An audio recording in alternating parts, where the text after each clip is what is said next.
Okay, let's talk about this video. Right off the bat, you notice these beeping sounds. I added those to sort of prompt you as you're playing. When we reach the end of a 1-minute interval and the exercise is about to change to the next exercise, you can just listen for those beeps. You don't always have to be watching the screen. So when you hear those 4 beeps, that means that this current exercise is ending and a new exercise will begin. And it also helps if you can change between the exercises on the beat in real time, just like how I'm doing in the video, without having to stop.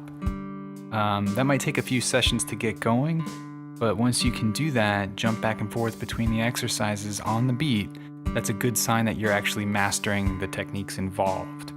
So keep an eye out for that.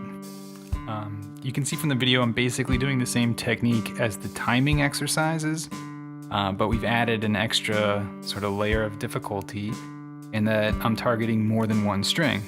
First the D string right there, and then going on to the G string, and then back around to the D string. Okay, so now we heard the 4 beeps. Here's the second exercise, exercise 2.2. Basically 1/8 notes on the beat, jumping back and forth between the 2 open strings.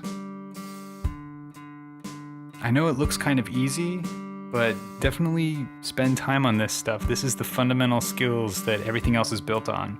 So even if you can kind of do this pretty well, you can always do it with more relaxation and producing a better sound.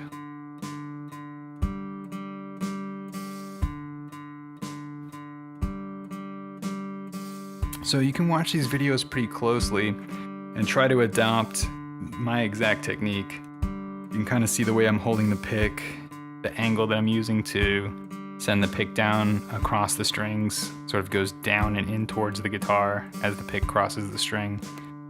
You notice how each downward pick kind of comes to rest on the next string below. These are not techniques that I came up with. These are things that I learned from my guitar teachers and watching other guitarists play. And I adopt these techniques because I found them to be comfortable and I found them to be reliable. But if you can play these exercises comfortably and producing a good sound and keeping good time with different techniques, like if you do it differently but it still comes out well, then go with that. This is a process of discovery. This isn't supposed to be for you to try to play exactly the same way that I play.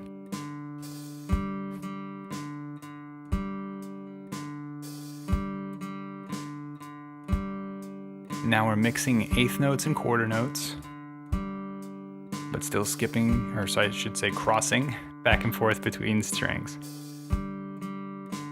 The only thing we're doing here is training the picking hand to confidently cross from one string to the next.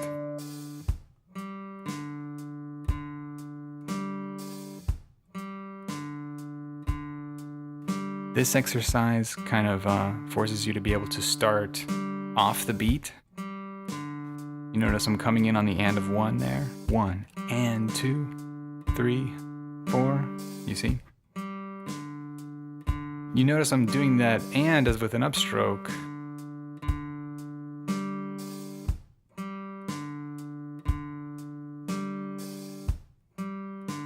And there I just changed to a downstroke. So I used the 2 downstrokes just to sort of try to do it with a different way. But I think you'll notice I'll even make a mistake here.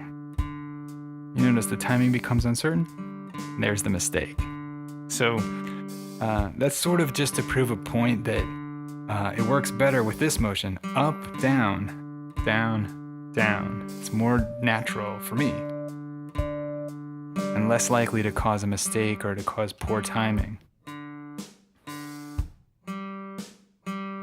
And here, of course, this exercise is all off the beat, so we're only playing the ands, and as you can see I'm playing them only using upstrokes.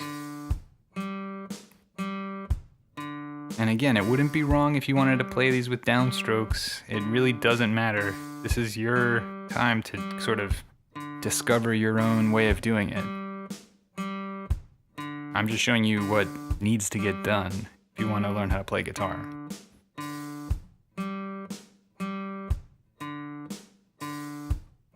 can't remember if I did any of these with downstrokes.